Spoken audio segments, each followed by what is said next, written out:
Abul Ala al-Mu'arri is considered as one of the greatest classic Arab poets. Born near Aleppo, Syria in 973, al-Mu'arri, also a writer and philosopher, came from a notable family of the famous ancient tribal confederation called Tanuk. At the tender age of 4, he became virtually blind due to an illness which would later have a profound impact on his view of life.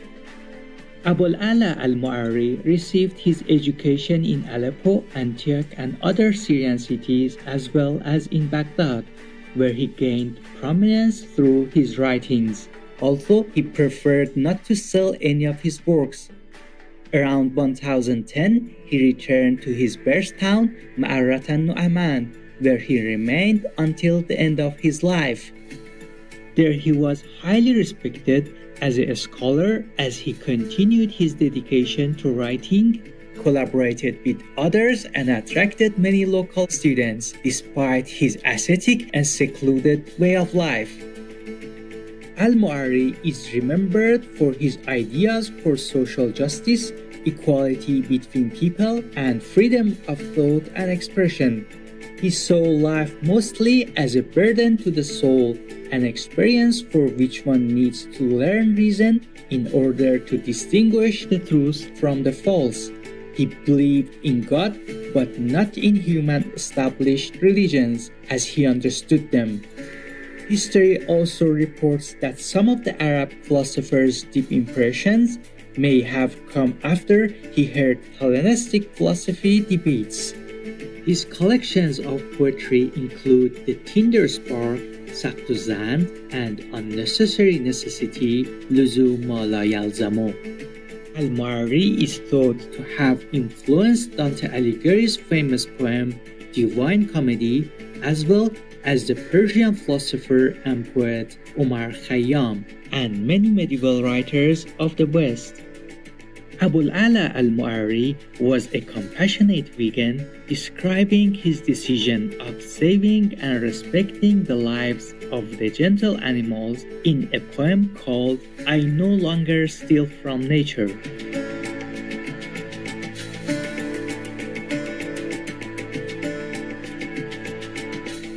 Today we have the opportunity to reflect on some of the poems by the esteemed Arab philosopher Abul Ala al-Mu'arri, expressing his deep insights gained through his empathetic understanding of earthly life. Calmness, a friend who can talk well.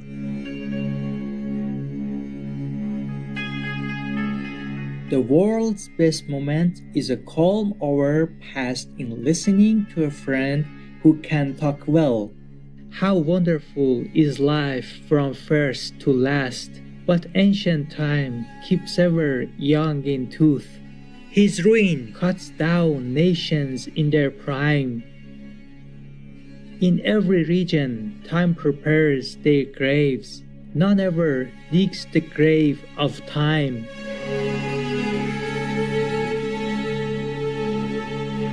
Refrains from speech.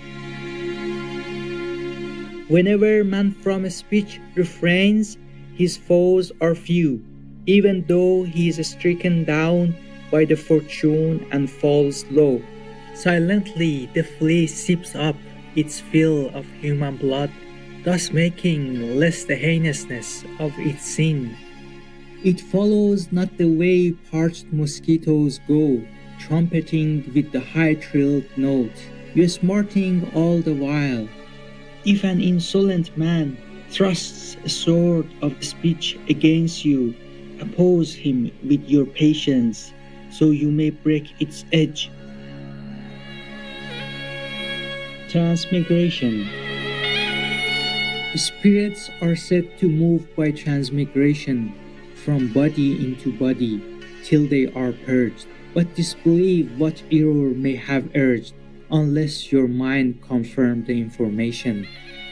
Though hide their heads they carry, like the palm, bodies are but as herbs that grow and fade. Hard polishing wears out the tempered blade. Allay your soul's desires and life come.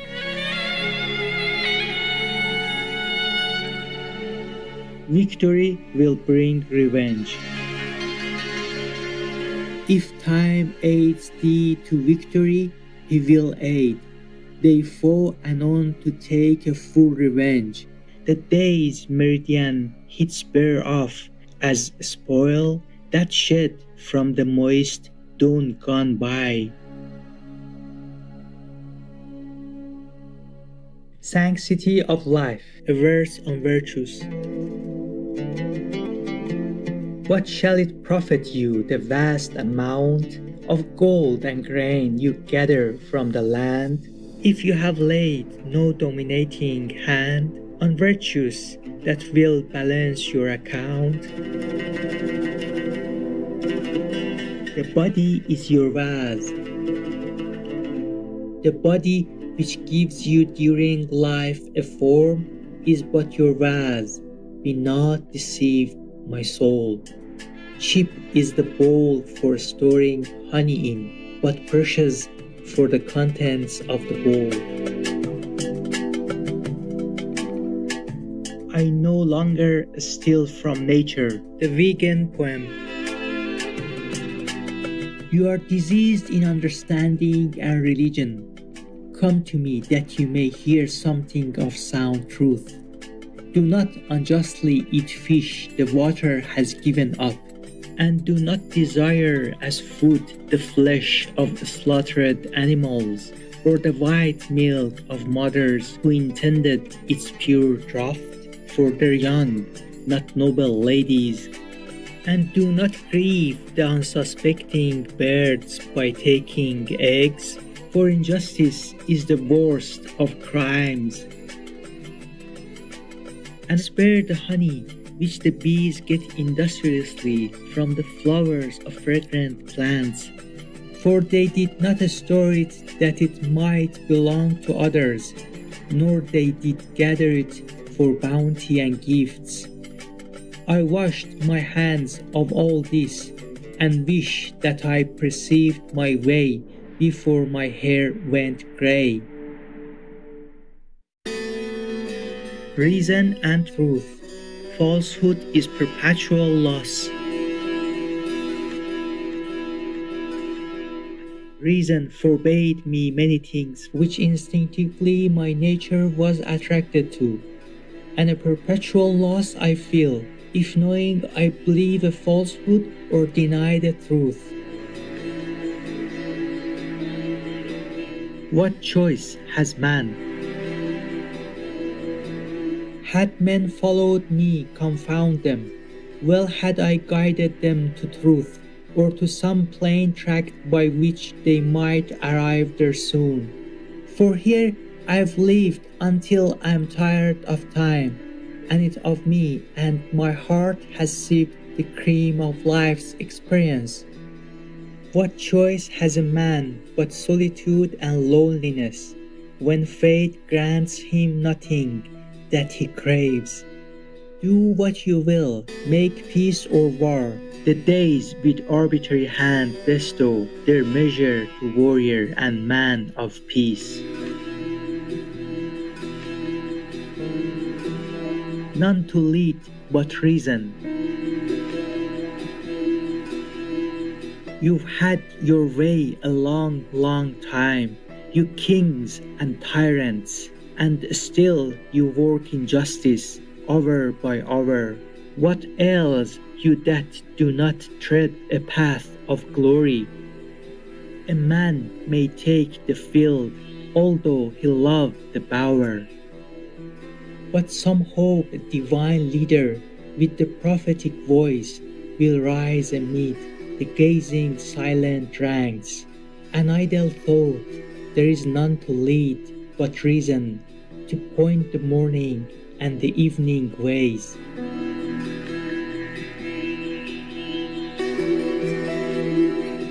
Large gifts of death. Who'll rescue me from living in a town where I'm spoken of with praise unfit? Rich, pious, learned, such is my renown, but many a barrier stands between me and it.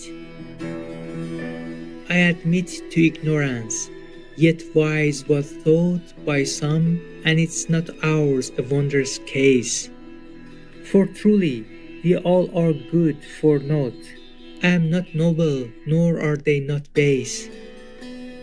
My body in life's straight grip scarce bears the strain. How shall I move decay to clasp it round? Oh, the large gifts of death, ease after pain he brings to us, and silence after sound.